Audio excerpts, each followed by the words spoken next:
Auzubillahiminesh-shaytanir-rajim. Bismillahir-Rahmanir-Rahim. Aziz Talaba, you are most welcome to your own channel, Exploring the World with M.A. Shahid. Exploring the world with M.A. Shahid इस channel पर हम basic काम जो है वो academics का कर रहे हैं M.A. Shahid online college.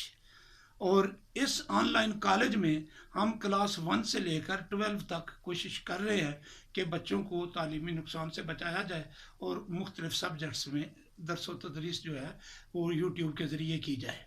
तो मैं ज़ाती तौर पर 9th और 10th के कुछ सब्जेक्ट्स जो है वो ले रहा हूँ। आज हम मैथमेटिक्स कर रहे हैं, 9वीं क्लास का मैथमेटिक्स है और एक्सरसाइज हम 1.1 करने जा रहे हैं। तो एक्सरसाइज 1.1 करने से पहले 4 चीज़ों का जानना बहुत ज़रूरी है। ये 4 बेसिक कंसेप्ट्स हैं, मैं पहले ये समझाऊंगा, उसके बाद हम एक्सरसाइज की तरफ जाएंगे। तो सबसे पहला टॉपिक है मैट्रिक्स। तो मैट्रिक्स जो है ये पहले हम जानेंगे कि मैट्रिक्स क्या होते हैं। सुबह सवेरे असेंबली में आप जब खड़े होते हैं तो आप सीधी लाइनें बनाते हैं, लाइनों में खड़े हो जाते हैं। पहली क्लास की लाइन है, दूसरी क्लास की लाइन है, तीसरी क्लास की लाइन है।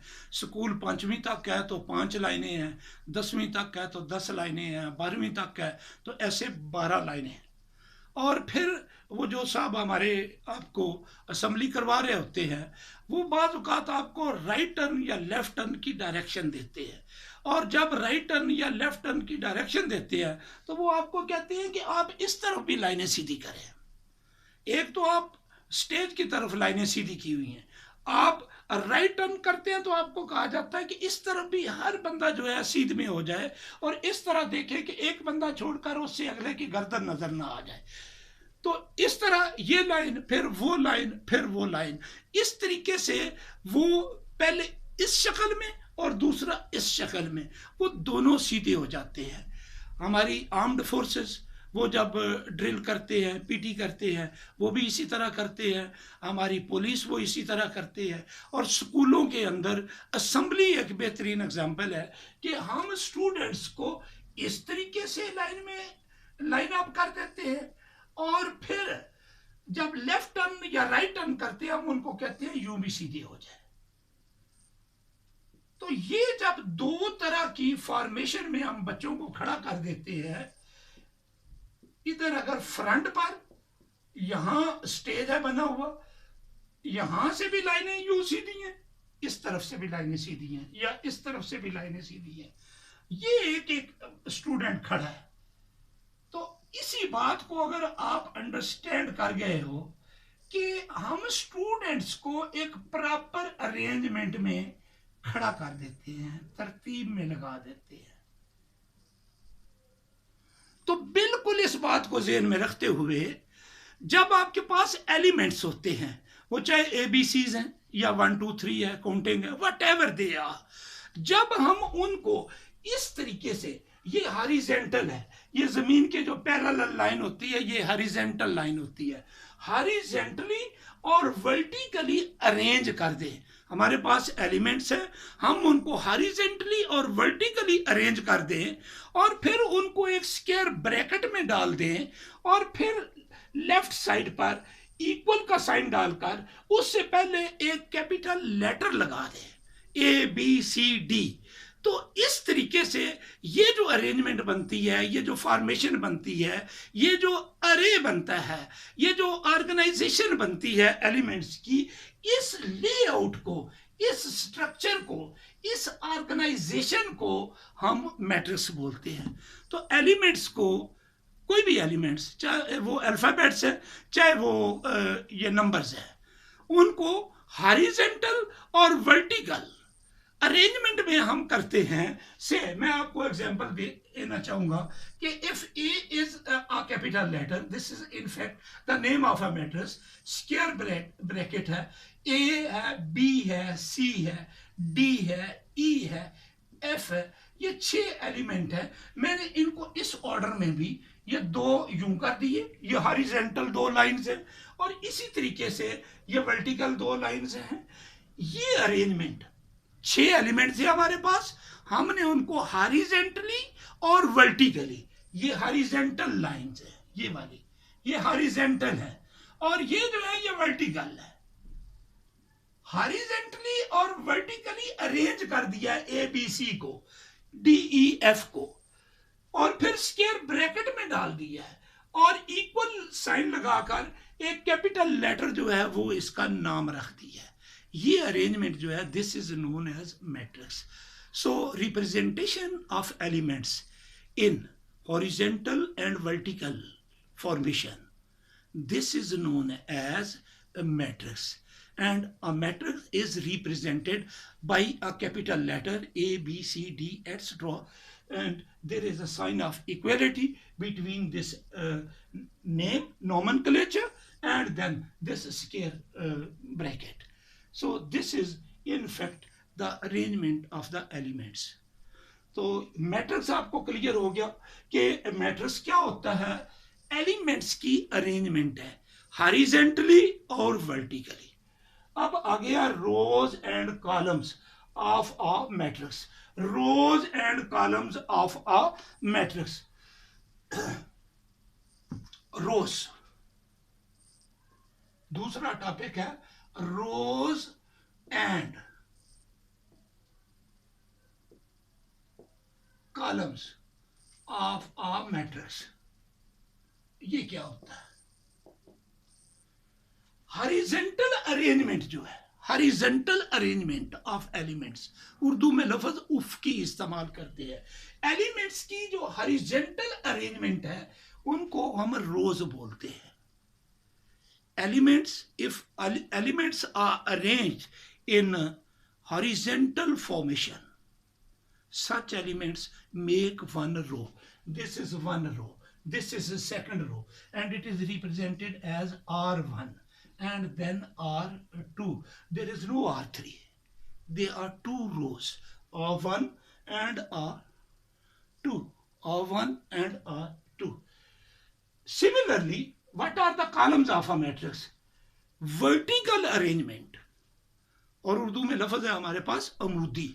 Vertical arrangements of elements, they are known as columns of a matrix.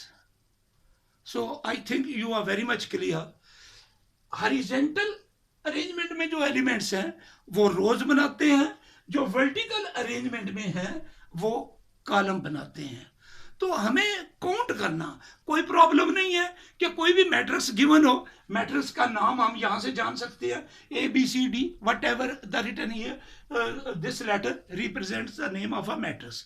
और फिर हमसे पूछा जाए कि मैट्रिक्स ए में नंबर ऑफ रोज कितनी है, एक हॉरिजॉन्टल लाइन दूसरी हॉरिजॉन्टल लाइन, दो रोज है।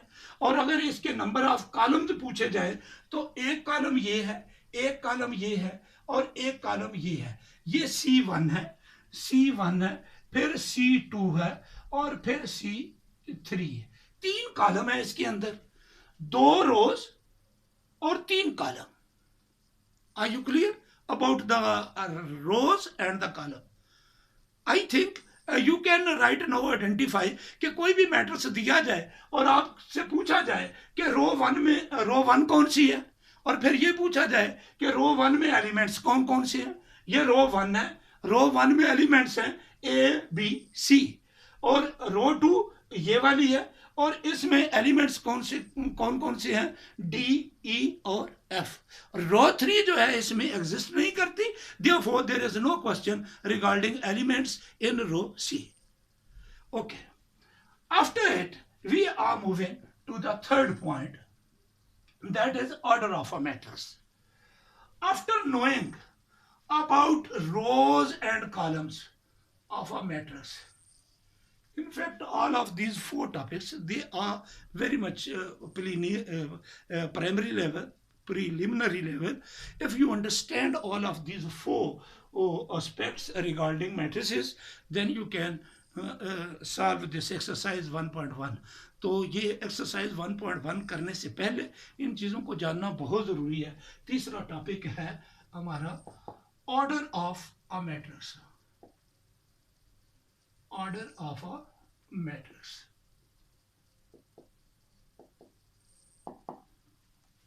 पहले हमने सीखा व्हाट इज मैट्रिक्स, फिर हमने सीखा rows and columns of a matrix. अब तीसरा टॉपिक हम सीखने लगे हैं ऑर्डर ऑफ अ मैट्रिक्स। ये बात ज़हन में रखिएगा कि जब आपने कोई भी चीज़ सीखनी हो तो उसको एक पर्टिकुलर ऑर्डर में, एक तरतीब में सीखे। उसका एक आइटम, फिर दूसरा आइटम, फिर तीसरा आइटम, फिर क्योंकि हर अगली चीज़ पिछली पर बेस कर रही होती है। और ये टीचर का एक टीचिंग टेक्निक है कि वो उन चीज़ों को जानकर, तरतीब लगाकर, उसकी एक मेंटल क्लैरिटी होती है एज अ टीचर कि पहले कौन सा कॉन्सेप्ट जो है वो स्टूडेंट को दिया जाए, फिर कौन सा कॉन्सेप्ट, तो वो कॉन्सेप्ट्स आपस में लिंक कर रहे होते हैं।